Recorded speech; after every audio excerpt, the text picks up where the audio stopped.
Welcome back to our channel mga kakigol. Ito na naman si Inday Bagat, ang iyong open-minded vlog na pangit, pero kaya ka namang dalhin sa langit, tambok pero lumion.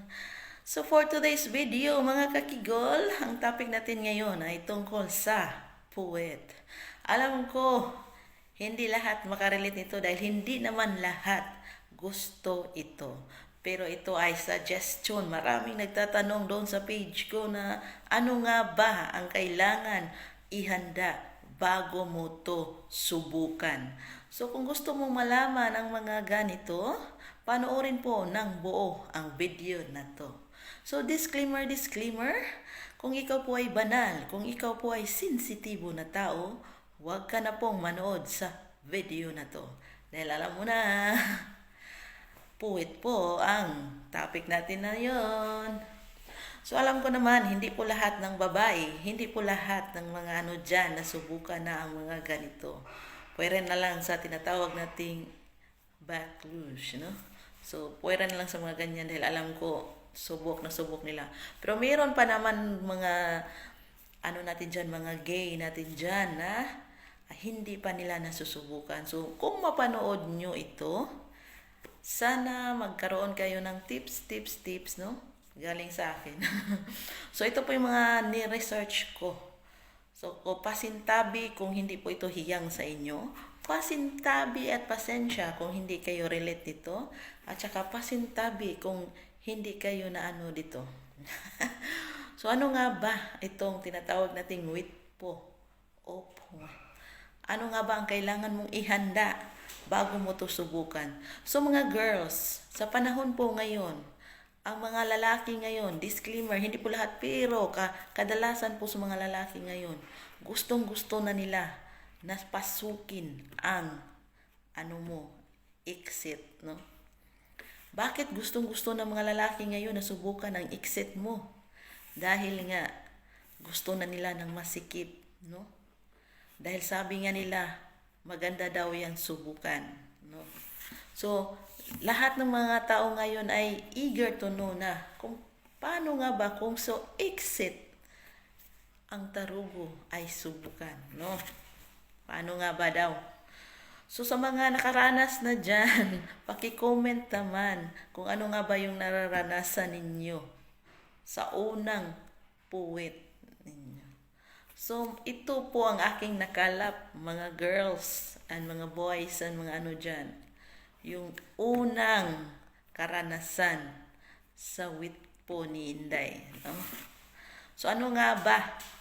Yung una po, ang ihanda nyo po ang iyong sarili. Bakit ihanda mo yung sarili mo? Dahil exit po yan. Mahirap po yung pasukin dahil exit po yan. Kaya nga sinasabing exit dahil daanan po yan palabas ng dumi ng ating katawan. Tapos doon ka mag-entrance. Tignan mo nga kung ikaw ay papasok sa exit, anong mangyari? Di ba nakaganon? So, ang hirap, no? Di ba? Kaya ihanda mo po yung sarili. Dahil yung unang sabak mo, nung pinasok yung entrance mo, kung masakit yun, mas doble pa po yung sakit na maranasan mo pag pinasok yung exit mo. Kaya ihanda-handa mo po yung mga sarili mo, Mari. Yung sarili mo, Mari. Ihanda nyo po. Kay Besh naman, Besh. Ihanda mo po, Besh. Kung gusto mong biyakin ang exit mo, ang sarili mo ang dapat mong ihanda. Dahil napakahirap po talaga yan, Besh. No? So, pangalawa na naman ihanda mo. Pangalawa pong ihanda mo ay yung tiyan. Bakit ang ihanda mo yung tiyan mo? Kailangan ka pong uminom na pampadumi. Dahil gusto mo, dahil balak mong magpa-exit sa araw na yan, kailangan mong i-wash out yung mga dumi sa tiyan mo. Lalo nang mahirap ka magdumi. Kailangan mong uminom ng pampadumi.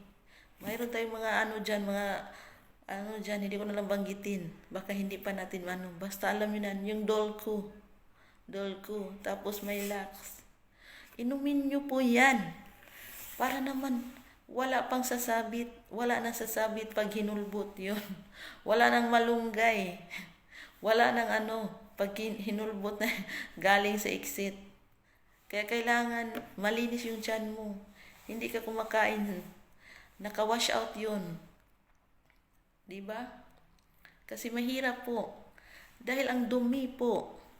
Lalong-lalo na sa mga beshi natin dyan na hindi gumagamit ng proteksyon. Pag inaano yan, pag pinapasok yung mga tarugo dyan, tas ang tarugo na dumihan, kaya magkaroon ng tinatawag nating sa Bisaya pa, nasira. Nasira yung nasira yung lalaki. Sa Bisaya kasi nasira man ang tawag namin dyan. Hindi ko alam kung ano yung sa Tagalog. Nasira. Kaya siya nasira kasi hindi siya nagamit ng proteksyon. Pinasok niya yung tarugo niya sa exit, hindi siya gumamit ng proteksyon. Ang nangyari, lumaki ang ulo. So ano na mangyayari nun? Lumaki ang ulo ng tarugo niya, nangangamatis ang ulo ng tarugo niya. Dahil sa exit siya pumasok. Na andun yung lahat ng mga bakterya, andun lahat ng mga doon, uri ng So pag ito naman number 3 na tips. Kailangan bumili ka ng proteksyon. Kahit anong brand yan, pwede basta may proteksyon kayo. Yan po ang pinaka-importante po sa lahat. Kailangan may proteksyon ka. No? Dahil mahirap pag walang proteksyon, mga dodong, mga inday, mga kabeshi, no. Pang-apat, bumili ka ng pampadulas. Yung tinatawag nating lubri. Alam niyo na yung lubri. Gumamit ka nun.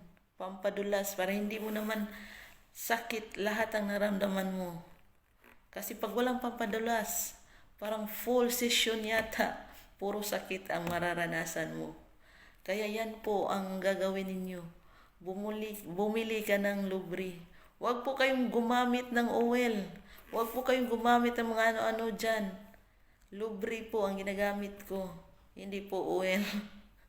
Dahil iba po talaga yung oil. Hindi po yan pwede sa mga natin. Sa mga kuiba, hindi po yan pwede. Sa mga exit, hindi po yan pwede. Sus. Alam ko marami gumagamit yan. Pa-oil-oil. Hindi po yan pwede mga dudong, mga inday.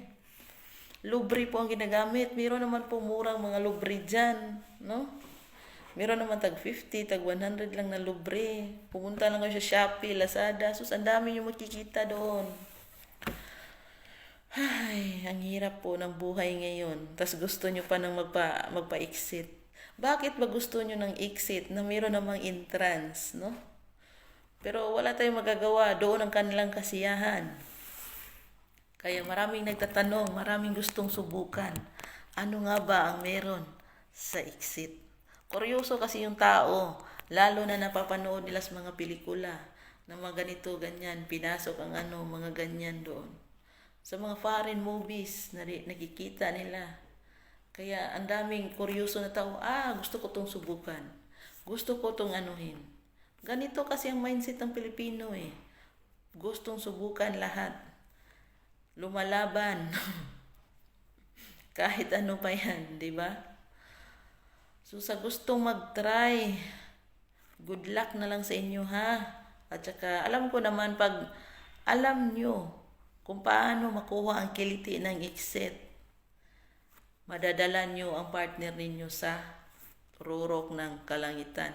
Pero pag hindi nyo alam at gusto nyo lang munang itry-try, ang masasabi ko po sa inyo, panoorin nyo po ng maraming beses sa mga video, mga tutorial tungkol sa mga ganyanan. Dahil isa po yan sa pinakamahirap na gawain. Dahil, alam nyo na, yung sinabi ko nga, kung nabiyak mo yung pakwan, kung nabiyak mo yung ni Inday na masakit na yun, yan ay triple, double ang sakit. Kaya kung gusto mong hindi masasaktan yung mo, kailangan marunong ka. At paghandaan nyo po yun ng todo. Yun na nga sinasabi ko na ihanda ninyo yung sarili nyo. Yung tiyan nyo, kailangan wala kayong kinain. Bawas po yung mga nakapagdumi ka na. Yung pangatlo po, proteksyon. Pang-apat, kailangan may ginagamit kayong pampadulas. Dahil pag walang pampadulas, mahirap po. At saka ito po yung sinasabi ko ha, kung saan kayo masaya, subukan ninyo. Hindi ko sinasabing huwag nyo subukan. Basta, alam mo, lahat na ginagawa natin, may consequences yan. Basta marunong tayong humarap sa mga consequences, wala po yung problema. Dahil your life, my life, never expect, never assume. So, yan lang ang masasabi ko. Salamat sa panonood. Thank you and good luck.